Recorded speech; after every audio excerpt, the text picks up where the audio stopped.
Hola, veus, un jove de 16 anys del col·lectiu Resisteix Lleida ha denunciat que ha rebut una brutal pallissa per part d'un agent de la Guàrdia Urbana de la ciutat per haver enganxat cartells a favor del dret a decidir de Catalunya.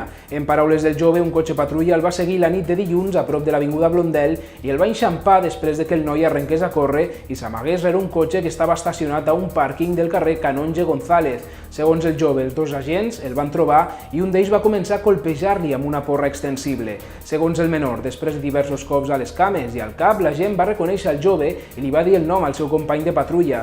Acte seguit, l'agent va dirigir el jove fins a la galleda de cola que el menor havia utilitzat per enganxar cartells, a la vegada que el seguia agredint i amenaçant, precisament per haver participat en una manifestació a favor de l'absolució dels rapers Pablo Hasél i Cínico, on, segons l'agent, el menor va proferir insults contra la Guàrdia Urbana acusant-los d'assassins i torturadors. En arribar al lloc on es trobava la galleda amb cola, l'agent va donar al noi un cop a la cara per tal d'obligar-lo a que els digués qui era la persona que anava amb ell i el va amenaçar amb fer-li beure el producte. El noi s'hi va negar a respondre. Finalment l'agent va canviar el to i va obligar-lo a llençar la cola i finalment el va deixar marxar. El menor assegura que té lesions a les cames i té adolorits el turmell, el cap i el llavi. Tot i que a hores d'ara no ha presentat denúncia contra el cos de la Guàrdia Urbana, té previst demandar la gent que el va agredir. Això és tot, moltes gràcies per la vostra atenció. Més informació a les xarxes socials de La Veu de Lleida. Fins aviat.